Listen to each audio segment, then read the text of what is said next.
Hi, ഏവർക്കും സ്വാഗതം. ഞാൻ ബ്ലാക്ക്. നമ്മളിന്ന് ഭാരതീയ ന്യായ സംഹിതയെക്കുറിച്ച് കുറച്ച് ഡീറ്റെയിൽ ആണ് നോക്കാൻ പോകുന്നത്. ഒരുപാട് മാറ്റങ്ങളോടുകൂടി ഭാരതീയ ന്യായ സംഹിത ഈ കഴിഞ്ഞ ജൂലൈ 1 നിലവിൽ വന്ന വിവരം നമുക്ക് എല്ലാവർക്കും അറിയാവുന്നതാണ്. എന്തെല്ലാം മാറ്റങ്ങളാണ് വന്നിരിക്കുന്നത് എന്നതാണ് നമ്മൾ ഈ വീഡിയോയിലൂടെ നോക്കുന്നത്. അതിന്റെ ഔട്ട്സ്കെച്ച് ആയിരിക്കും നമ്മൾ ഈ വീഡിയോയിലൂടെ നോക്കുക. ഒരുപാട് നിയമങ്ങൾ കൂട്ടിച്ചേർക്കുകയും ഒരുപാട് നിയമങ്ങൾ ഒഴിവാക്കുകയും ചെയ്തിട്ടുണ്ട്. അതിനെക്കുറിച്ചുള്ള ഡീറ്റെയിൽഡ് ആയിട്ടുള്ള വീഡിയോ ചാനലിലൂടെ അപ്ഡേറ്റ് ചെയ്യുന്നതായിരിക്കും. ചാനൽ കാണുന്ന എല്ലാവരും ചാനൽ സബ്സ്ക്രൈബ് ചെയ്യാൻ മറക്കാതിരിക്കുക. ഓക്കെ, നമുക്ക് വീഡിയോയിലേക്ക് കിടക്കാം. ആദ്യത്തെ പ്രത്യേകത എന്ന് പറയുന്നത് തന്നെ ഇത് സ്വാതന്ത്ര്യാനന്തര ഇന്ത്യയിൽ നിർമ്മിച്ച ആദ്യത്തെ ഒരു ന്യായ സംഹിതയാണ്. അതുപോലെ തന്നെ ഇതിൽ ഉപയോഗിച്ചിരിക്കുന്ന ഭാഷ എന്ന് പറയുന്നത് സാധാരണക്കാർക്കും മനസ്സിലാവുന്ന രീതിക്കുള്ള ഒരു ഭാഷയാണ്. അതുകൊണ്ട് തന്നെ സാധാരണ ജനങ്ങൾക്കും വായിച്ചു മനസ്സിലാക്കാൻ സാധിക്കുന്നതാണ്. അതുപോലെ ഇതിന്റെ ഘടനയിൽ ഒരുപാട് മാറ്റങ്ങൾ വരുത്തിയിട്ടുണ്ട്. ഘടനയിൽ മാറ്റം വരുത്തിയിരിക്കുന്നത് കൊണ്ട് തന്നെ ചില നിയമങ്ങൾ ആഡ് ചെയ്യുകയും ചില നിയമങ്ങൾ ഒഴിവാക്കപ്പെടുകയും ചെയ്തിട്ടുണ്ട്. അതേപോലെ തന്നെ ഇതിൽ ഊന്നൽ നൽകിയിരിക്കുന്നത് സംസ്ഥാനത്തിനെതിരായ കുറ്റകൃത്യങ്ങൾക്ക് നമ്മൾ കുറച്ച് ഊന്നൽ നൽകിയിട്ടുണ്ട്. അതായത് സംസ്ഥാനങ്ങൾക്കെതിരായിട്ടുള്ള കുപ്രചരണങ്ങൾ നടത്തുക, അങ്ങനെയുള്ള സൈബർ ടെററിസം പോലുള്ള കാര്യങ്ങളൊക്കെ ചെയ്യുന്നവർക്ക് ഇനി ശിക്ഷ ലഭിക്കും എന്ന കാര്യം മനസ്സിലാക്കേണ്ടതാണ്. ഇതെല്ലാം ഡിജിറ്റൽ ഉപകരണങ്ങൾ വഴിയുള്ള ഒരു സംസ്ഥാനത്തിനെതിരെ ഡിജിറ്റൽ ഉപകരണങ്ങൾ വഴി നമ്മൾ എന്തെങ്കിലും ഉപദ്രവം ചെയ്യുന്നുണ്ടെങ്കിൽ അതിനെല്ലാം ശിക്ഷ ലഭിക്കും എന്നുള്ളത് മനസ്സിലാക്കണം. അതേപോലെ വരുത്തിയിരിക്കുന്ന മറ്റൊരു മാറ്റമാണ് ലിംഗസമത്വം എന്നുള്ളത്.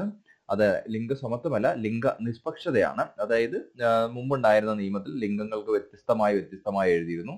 ഇത് നിഷ്പക്ഷമായ രീതിയിലാണ് എഴുതിയിരിക്കുന്നത്. രണ്ടുപേർക്കും ദോഷമൊന്നും വരാത്ത രീതിക്കാണ് എഴുതിയിരിക്കുന്നത്. അതേപോലെ തന്നെ സൈബർ കുറ്റകൃത്യങ്ങളെ കുറിച്ച് വളരെ വ്യക്തമായ ഒരു മാറ്റം ഇതിൽ വരുത്തിയിട്ടുണ്ട്. കാരണം നിലവിൽ IPC-യിലോ ഇതിലോ നമ്മുടെ സൈബർ ടെററിസത്തിനൊന്നും വ്യക്തമായിട്ടുള്ള ശിക്ഷാരീതികളോ എന്താണ് കുറ്റകൃത്യങ്ങളോ എന്നൊന്നും ഉൾപ്പെടുത്തിയിരുന്നില്ല. ആയതുകൊണ്ട് തന്നെ ഇതിൽ ഒരു സെക്ഷനായിട്ട് തന്നെ അത് ഉൾപ്പെടുത്തിക്കൊണ്ട് ഓരോ കുറ്റകൃത്യത്തിനും വ്യത്യസ്തമായിട്ടുള്ള ശിക്ഷകളും കാര്യങ്ങളും കൊടുത്തുകൊണ്ട് തന്നെയുള്ള ഡീറ്റെയിൽഡ് ആയിട്ടുള്ള ഒരു നിയമസംഹിത നിർമ്മിച്ചിട്ടുണ്ട്. അതേപോലെ തന്നെ മുമ്പ് നിലനിന്നിരുന്ന ശിക്ഷാരീതികൾക്ക് വളരെയധികം മാറ്റം വരുത്തിയിട്ടുണ്ട്. മുമ്പ് ഒരു ശിക്ഷ ചെയ്തു കഴിഞ്ഞ് അതേ കുറ്റം വീണ്ടും ആവർത്തിക്കുമ്പോൾ നൽകിയിരുന്ന പോലെയല്ല, ശിക്ഷകൾക്ക് മേൽ ശിക്ഷ നൽകുമ്പോൾ ശിക്ഷകളുടെ കാഠിന്യം കൂടുന്നതായിരിക്കും.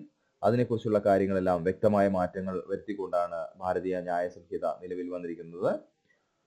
അതേപോലെ തന്നെ അഴിമതിയും കൈക്കൂലിക്കുമെതിരെ വ്യക്തമായ ചട്ടങ്ങൾ ഇതിൽ കൊണ്ടുവന്നിട്ടുണ്ട്. ഇപ്പോൾ സൈബർ ലോകമായതുകൊണ്ട് തന്നെ ഓൺലൈൻ ട്രാൻസാക്ഷൻ വഴി സ്വീകരിക്കുന്ന പൈസ, അങ്ങനെയുള്ള കൈക്കൂലി കാര്യങ്ങളൊക്കെ വേറെ ബന്ധുക്കളുടെ അക്കൗണ്ടിലേക്ക് സ്വീകരിക്കുക, വേറെ ആൾക്കാരുടെ അക്കൗണ്ടിലേക്ക്, അങ്ങനെ ചെയ്യുന്ന കാര്യങ്ങളെല്ലാം തീർച്ചയായും കണ്ടെത്താനും അതിന് കൊടുക്കേണ്ട ശിക്ഷാരീതികളും കാര്യങ്ങളുമല്ല വ്യക്തമായി ഇതിൽ എഴുതി ചേർത്തിട്ടുണ്ട്. അതേപോലെ ഇതിന് സാമ്പത്തികമായ കുറ്റകൃത്യങ്ങൾ, മുൻപ് ചെയ്തിരുന്ന സാമ്പത്തിക ഇടപാടുകളിൽ പറ്റിക്കുക, അങ്ങനെയുള്ള കാര്യങ്ങൾ ചെയ്തവർക്ക് സാധാരണ ശിക്ഷയായിരിക്കും ലഭിച്ചുകൊണ്ടിരുന്നത്. ഇത് തീർച്ചയായിട്ടും വലിയ ശിക്ഷകൾ ലഭിക്കുന്നതാണ്. അതേപോലെ തന്നെ കള്ളപ്പണം മറ്റുള്ളതിനെല്ലാം നമ്മൾ ദേശീയദ്രോഹ കുറ്റമായി കണക്കാക്കിക്കൊണ്ട് വളരെ വലിയ ശിക്ഷ തന്നെ ലഭിക്കുന്നതാണ്.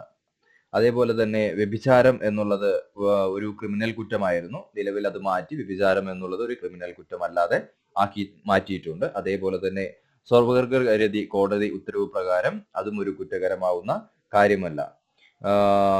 വൈവാഹിക ബലാത്സംഗം കുറ്റകരമാക്കിയിട്ടുണ്ട്. ഈ രീതിയിലുള്ള മാറ്റങ്ങളാണ് ഭാരതീയ ന്യായ സംഹിതയിൽ വന്നിരിക്കുന്നത്. ഈ പറയുന്ന ജുവനൈൽ ജസ്റ്റിസ്, വൈവാഹിക ബലാത്സംഗം, അതേപോലത്തുള്ള സ്വവർഗരതി, ഇതിനെ കുറിച്ചിട്ടുള്ള ഡീറ്റെയിൽഡ് ആയിട്ടുള്ള കാര്യങ്ങളെല്ലാം നമ്മൾ ചാനലിലൂടെ അടുത്ത വീഡിയോയിലൂടെ അപ്ഡേറ്റ് ചെയ്യുന്നതായിരിക്കും. തീർച്ചയായിട്ടും ചാനൽ കാണുന്ന എല്ലാവരും ചാനൽ സബ്സ്ക്രൈബ് ചെയ്യാൻ മറക്കാതിരിക്കുക.